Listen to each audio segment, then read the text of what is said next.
Agora a gente vai falar de uma repercussão do atual governador que já está de olho em 2026. É disso que a gente fala agora no Sim e Não.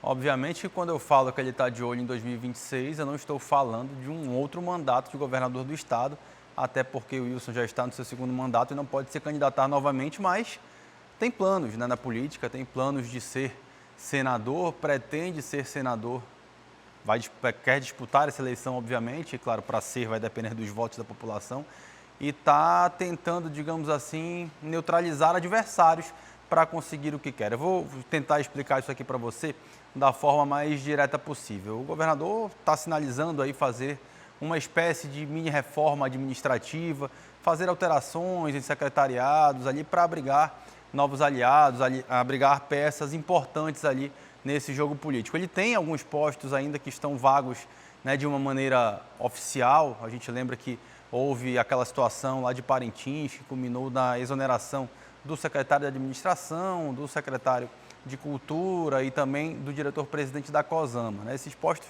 seguem com quem ficou ali como interino, mas nunca dá para a gente descartar que eles possam ser substituídos. Mas a mudança que está mais forte nesse momento não tem relação com essas pastas. A possibilidade maior para esse momento é de uma alteração na SEJUSC, que é a Secretaria de Estado de Justiça e Cidadania. E é uma alteração que visa abrigar um aliado, que eu não vou chamar de novo, mas que ele tentou puxá-lo para o seu lado na eleição de prefeito, não conseguiu e agora vem tentar fazer esse movimento novamente. Eu estou falando de Alfredo Nascimento, que é o presidente estadual do PL e vice-presidente nacional do PL, né? Alfredo Nascimento, ex-prefeito de Manaus, ex-ministro dos transportes nos governos Lula e Dilma e que agora recentemente virou um nome da direita, né? Porque preside o PL, aí virou um nome de direita depois de anos e anos nos governos do PT como ministro, mudou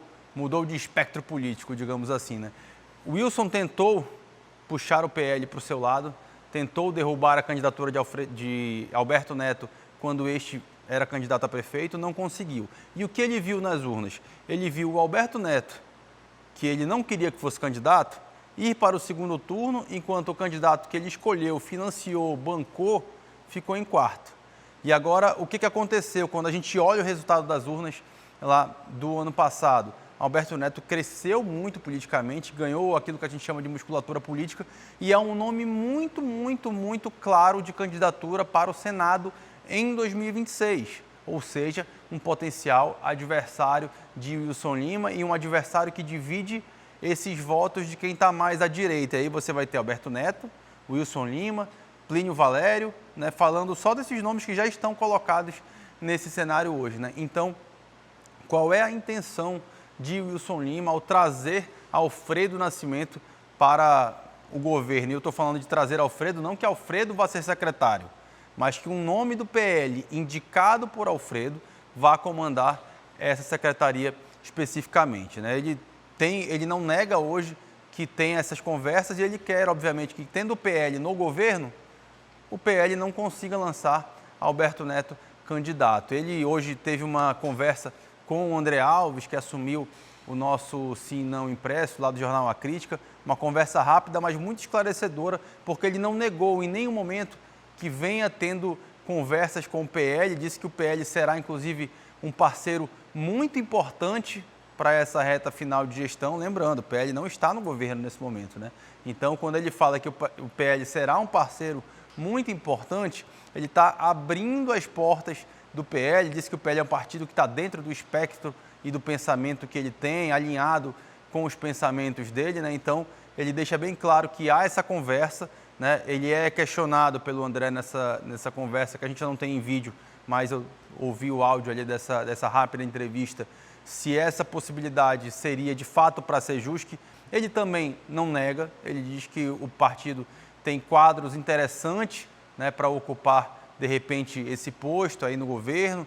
Então, deixa muito claro que tem esses nomes que podem ir para a SEJUSC e não, obviamente, né, nesse contexto todo, colocou Alfredo Nascimento, Valdemar da Costa Neto e o próprio ex-presidente Jair Bolsonaro como nomes do PL que ele vem buscando para entender como o partido pode ajudar o governo do estado com emendas, e aí ele ainda fala, e nessa secretaria especificamente, ou seja, a gente vai ter mudanças sérias ali em relação à Sejus, que não dá para a gente cravar quem vai chegar, não tenho essa informação ainda de quem vai chegar, mas é fato que a Sejusc passará por mudanças, Sejusc que terá, possivelmente não o nome de fato de Alfredo Nascimento, mas terá, se não ele, um nome indicado por ele para comandar a pasta, que é uma pasta estratégica, uma pasta que faz muitas ações ali em comunidades, que tem um orçamento bem razoável ali quando você olha para o ano. É uma pasta que, por exemplo, já projetou Joana D'Arc para uma eleição forte, né? Quando a gente olha lá para o ano de 2022, ela tinha ali uma ligação com o comando da Sejusc e conseguiu se promover eleitoralmente nessa situação. Então, a Sejusc, que é vista como estratégica politicamente, pode ir agora para as mãos de Alfredo Nascimento. Tudo isso para tentar neutralizar um adversário de Wilson Lima na eleição de 2026. Alberto Neto hoje, ele não vai falar abertamente sobre isso, mas ele sim, tem a intenção de disputar a candidatura ao Senado e conta com o apoio de Jair Bolsonaro. O que pode acontecer, e eu não vou me espantar nem um pouco, o PL de fato assumir uma secretaria agora, o Wilson tentar fazer esse meio de campo todo, aí tentar, digamos assim, amansar o leão, mas quando chegar perto da eleição, Bolsonaro bateu o pé, não, meu candidato é Alberto Neto, como ele fez em 2024, né, e aí derrubar o governador do cavalo nessa disputa dele em relação ao Senado. É uma disputa que será brutal, uma disputa duríssima, porque a gente vai ter Eduardo Braga, vai ter Wilson Lima, vai ter Plínio Valério, vai ter aí Alberto Neto, Marcelo Ramos estará na disputa, então será um duelo aí por essas duas vagas muito, muito duro, e vamos ver de que maneira se o governador vai de fato conseguir neutralizar Alberto Neto. Coisa para a gente olhar lá para frente, né? É um cenário que vai se desenhando aos poucos. Agora a gente vai mudar um pouquinho de assunto, vai falar de cotão, mas não do cotão do pessoal daqui, que é parlamentar aqui em Manaus, porque infelizmente você sabe que eles só atualizam o cotão de dezembro já no mês de fevereiro, então a gente não consegue pegar o balanço todo do ano de 2024, seja na Câmara Municipal de Manaus, seja na Assembleia Legislativa. Mas a gente vai falar do uso de parlamentares amazonenses do cotão lá em Brasília, daqueles que são deputados federais. E eu vou começar por uma notícia que ela é positiva, né? Que ela, felizmente, a gente consegue extrair algumas coisas positivas de vez em quando em relação a isso, né? É que o deputado federal Amon Mandel, ele é pelo segundo ano consecutivo o mais econômico do país quando a gente fala de uso da cota da atividade parlamentar, do tal do cotão. Ele gastou ali ao longo de 2024 R$ 14.913,92. A curiosidade dessa história toda me chamou muita atenção. 14.900 em passagens aéreas e R$ 13,92 em telefonia. Acho que ele colocou ali R$ 13 de crédito no celular ali e pronto, não fez mais nada em relação a isso, né? O segundo ano consecutivo, como eu falei, que a Amon assume esse posto, né? É uma característica dos mandatos parlamentares dele. Quem acompanhava ele na Câmara sabia que ele não usava nem R$1 ali da cota da atividade parlamentar quando ele era vereador aqui em Manaus, né? E na época ele falou que na Câmara dos Deputados ele só iria usar mesmo para as passagens, e aí conseguiu fazer esse uso bem moderado dos seus recursos aí do cotão, né? Acho que é importante a gente destacar isso, já que a gente fala muito quando os parlamentares exageram nos gastos. E aí tem uma outra curiosidade, é que Amon, que passou o ano todo no mandato, ele gastou menos que Fausto Júnior, que ficou 2 meses só no Congresso. Fausto Júnior foi colocado como secretário do governo do Estado no final do ano de 2023, passou o 2024 todo como secretário e só voltou em novembro para a Câmara dos Deputados. Ele ainda conseguiu gastar 44 mil, né, bem mais do que a Amon gastou.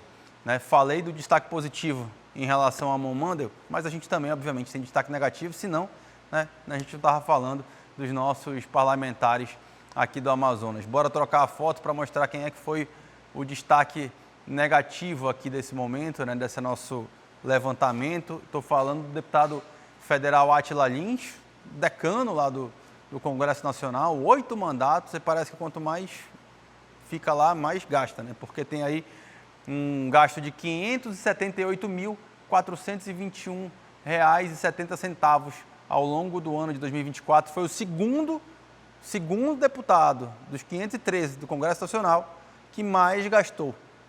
Segundo que mais gastou em todo o Brasil.